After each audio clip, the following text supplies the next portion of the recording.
Hi, this is Dr. Dave Heber. Today I've got another special video. This time it's about protein, the most important of the three macronutrients: protein, fat, and carbohydrate. Did you know protein is the only one that has a recommended dietary intake? And there's a reason for that. It is the most important of the three macronutrients. It is called the first nutrient.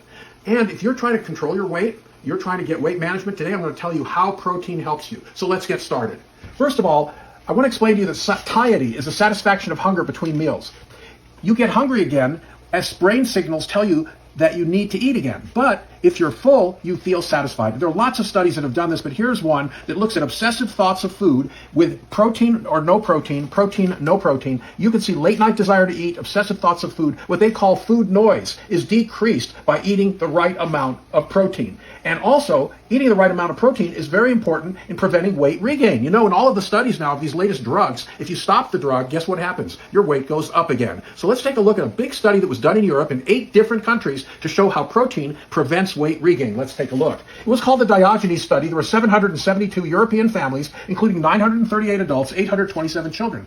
Before the study started, they all lost about 22 pounds or 11 kilograms of weight on an 800-calorie diet for 8 weeks. Then they were randomly assigned to 4 different diets: high protein, low protein, what's called high glycemic index, which are your sugars and things of that sort, or low glycemic index, which includes fruits, vegetables, and grains. And of all the diets, they all regained their weight except for this one diet down here, the so-called high protein, low glycemic index diet. It had 30% protein, which is not truly high protein. It's what I recommend. It's about a gram per pound of lean body mass, or a gram per pound of what you would like to weigh. Once you've done that, you add in fruits, vegetables, and limited amounts of whole grains, but keep the fat low. All of these diets had low fat, and you will prevent weight regain.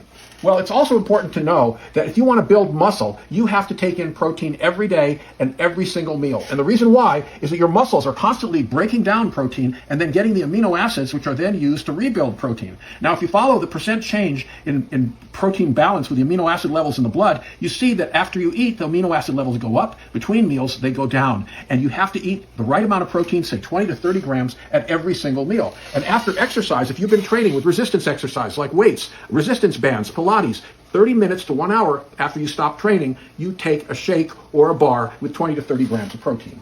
So there are many protein supplements, bars, and meal shakes that you can take. I like to make this purple shake myself every day for breakfast. It's convenient, it's simple, and it takes me just a few moments. And it provides protein, carbohydrates, fiber, and small amounts of healthy fat while cutting calories compared to a food meal. If I'm out and about, I might want to have a protein bar. And these bars have 10 grams of protein. Some other bars can have up to 20 grams of protein. Be careful when you're buying bars. There are a lot of nutrition bars in the grocery store where if you look at the label, they only have 3 or 4 grams of protein. So make sure you read the protein. So protein supplements are available as powders, which you can use to make meal replacement shakes, or protein supplements as bars or powders. Some have branched chain amino acids, which help with muscle growth. Others have collagen, which is important for skin and hair and bones. So get on your protein, find out how much you need, and get the right protein into your diet. This is Dr. Dave Heber. We'll see you next time.